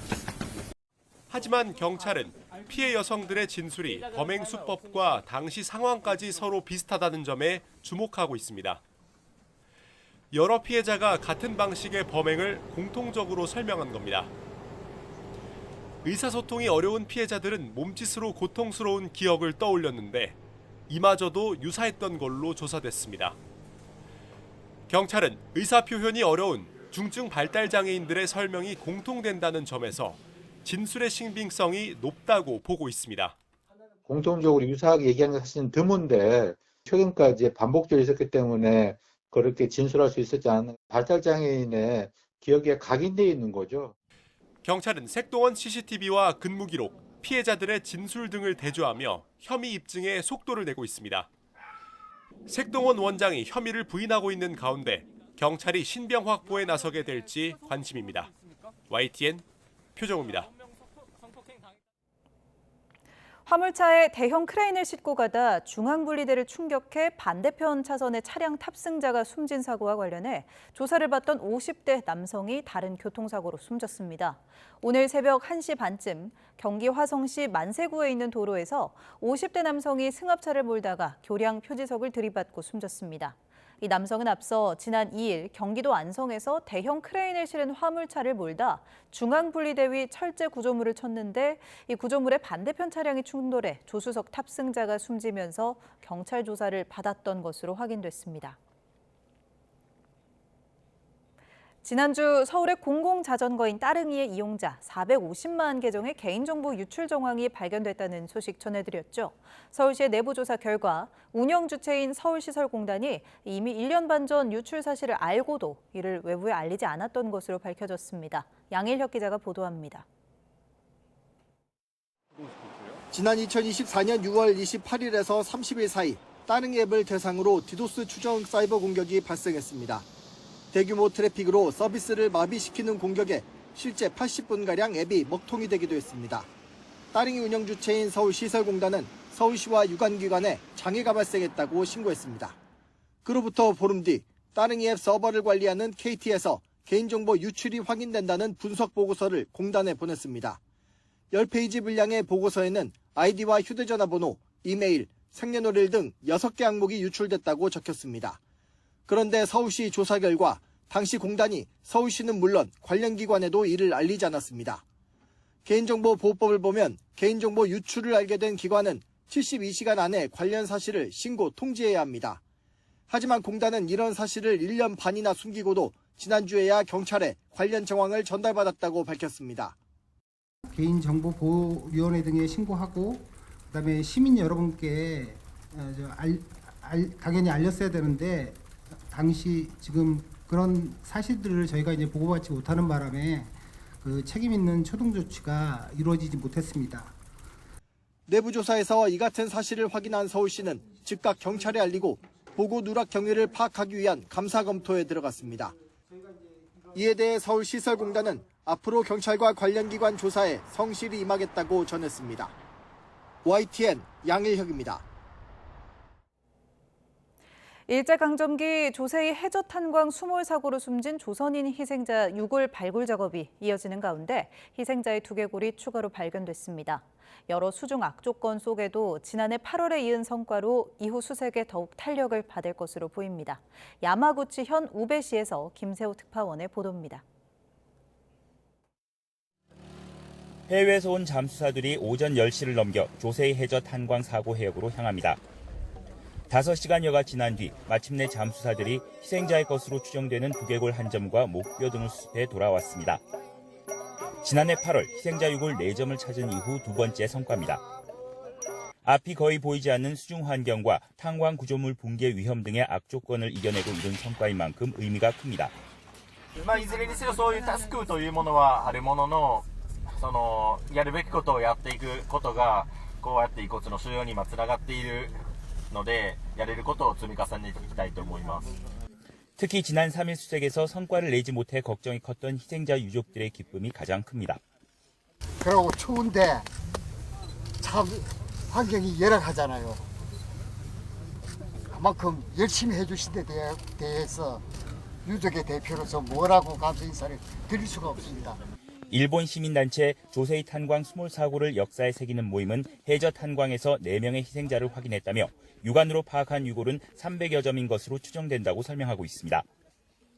지난달 13일 한일 정상회담을 계기로 양국 정부는 희생자 유골 DNA 조사에 협력하기로 합의했습니다. 이번 추가 유골 발굴 성과로 이후 11일까지 이어지는 희생자 수습에도 더욱 힘을 받을 것으로 보입니다.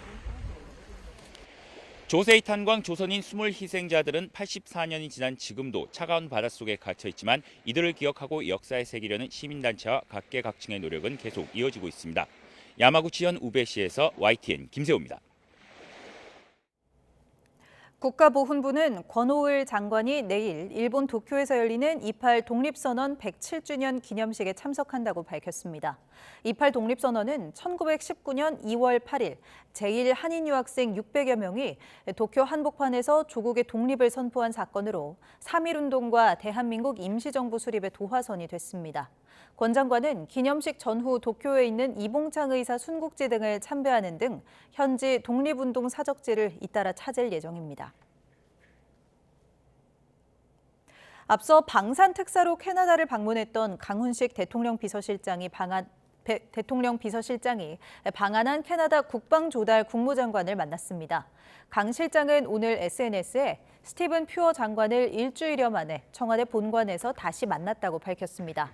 퓨어 장관은 캐나다 정부의 국방 조달 정책을 총괄하는 책임자로 잠수함 도입 사업을 총괄하고 있습니다. 강 실장은 면담에서 이번 사업이 양국을 진정한 파트너로 묶어주는 결정적 계기가 되길 희망하는 마음을 전했고 최종 제안서 작성 등에 대한 실질적인 조언도 나눴다고 설명했습니다. 세계인의 겨울 축제 동계올림픽이 내일 새벽 개막식과 함께 열전에 돌입합니다. 4년에 한 번 열리는 올림픽인데 현지의 열기는 기대만큼 달아오르지 않고 있다고 하는데요. 밀라노 현지에서 허재원 기자가 취재했습니다. 이탈리아를 대표하는 관광지 밀라노 두오모 광장입니다. 동계올림픽 개막을 알리는 각종 전시물이 분위기를 띄우는 가운데 동계올림픽 공식 스토어 앞에는 긴 줄이 늘어섰고 성화봉송 행사를 눈에 담기 위한 수많은 관광객이 광장을 가득 메웠습니다. 도시 곳곳이 가는 곳마다 유적지여서 너무 좋고요. 올림픽 개막식도 보게 돼서 너무 영광입니다.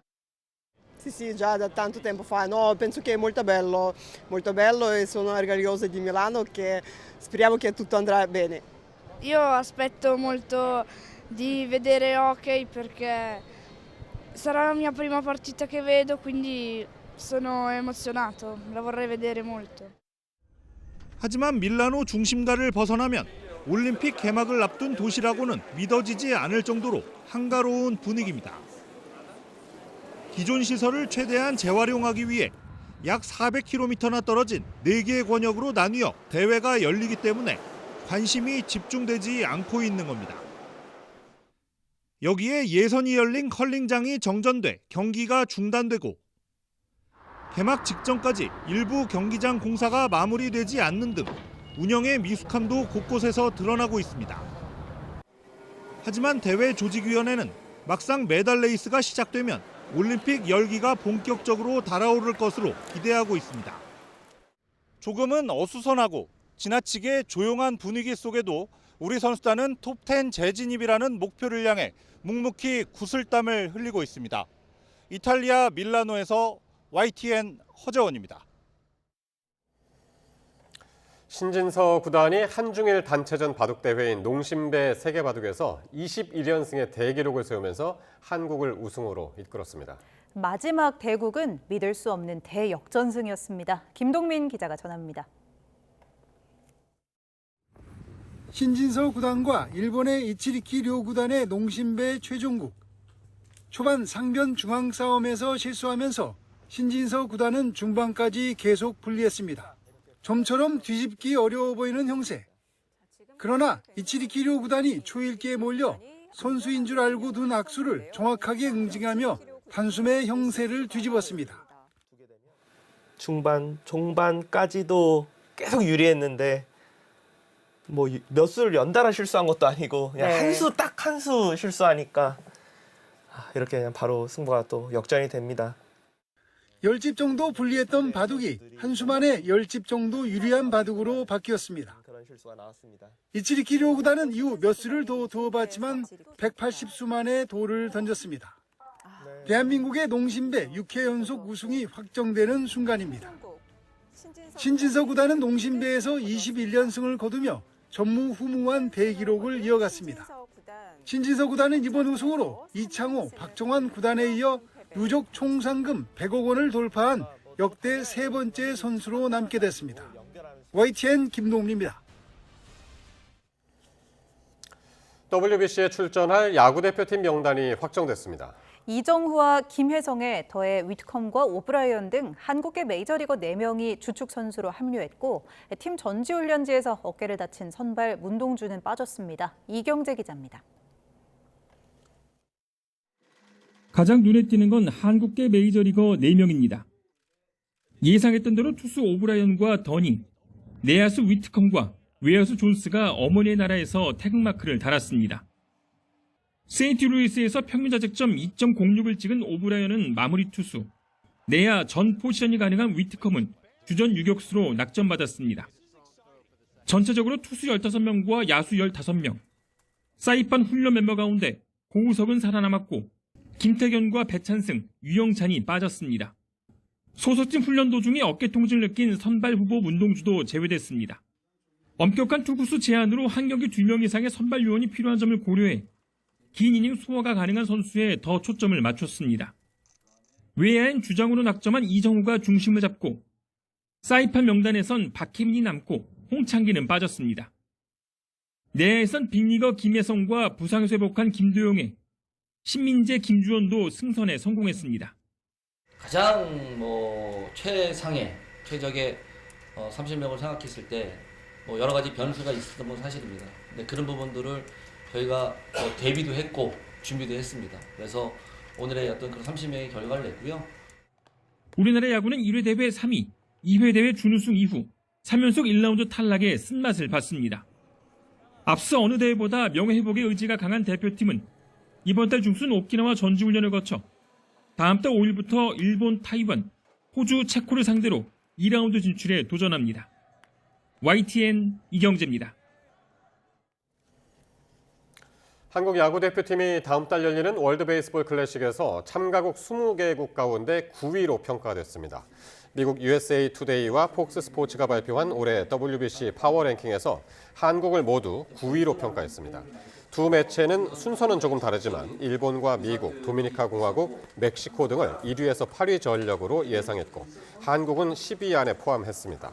우리나라 파워랭킹은 9위지만 C조 1라운드에서 경쟁하는 팀 가운데 일본에 이어서 두 번째 전력으로 평가받아 8강에 겨루는 2라운드에 진출할 가능성이 큰 것으로 봤습니다. 여자 프로배구 IBK 기업은행이 2위 흥국생명을 꺾고 3위 추격에 나섰습니다. IBK 기업은행은 24점을 뽑은 외국인 주포 빅토리아를 앞세워 흥국생명을 세트 점수 3대 0으로 완파했습니다. 이로써 4위 IBK 기업은행은 3위 현대건설을 승점 3점 차로 바짝 뒤쫓았습니다. 남자부 경기에선 우리카드가 올 시즌 5경기 만에 현대캐피탈을 상대로 첫 승을 거뒀습니다.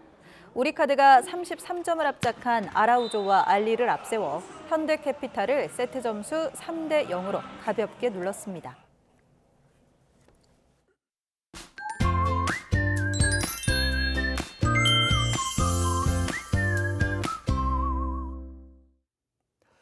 다시 찾아온 강추위의 기세가 무척 강합니다. 주말인 내일은 추위가 더 심해질 것으로 보여서 한파특보도 확대 강화됐는데요. 중부와 전북 동부, 경북 북부에 한파특보가 내려진 가운데 서울 아침 기온이 영하 12도, 철원 영하 17도, 대구 영하 5도까지 떨어지겠고 칼바람이 불며 체감 추위는 이보다 더 심하겠습니다. 한낮에도 서울 영하 4도, 대전 영하 2도, 광주 0도에 머물겠고 체감 온도는 이보다 5도에서 7도가량 낮아 종일 무척 춥겠습니다. 추위 속에 눈도 내립니다. 영동 남부와 경북 동해안에 내리는 눈은 오전이면 그치겠지만 울릉도와 독도, 제주도에는 계속 눈이 이어지겠고 오후에는 충청 이남 서해안으로 밤에는 충청과 호남 내륙으로 확대하겠습니다. 특히 울릉도 독도에는 최고 40cm, 제주 산간에 30cm 이상, 호남에도 10cm 안팎의 많은 눈이 오겠고 시간당 최고 3에서 5cm 이상의 강한 눈이 집중되겠습니다. 여기에 내린 눈이 여러 빙판을 이루는 곳도 많겠습니다. 대비 잘해 주시기 바랍니다. 그 밖의 지역은 점차 하늘이 맑아지면서 대기가 더욱 메마르겠습니다. 불씨 관리도 철저히 해주시기 바랍니다. 눈은 모레 새벽부터 점차 그치겠지만 강추위는 절정에 이를 전망입니다. 날씨 정보였습니다. 금요일 뉴스나이트 마칩니다. 시청해주신 여러분 고맙습니다.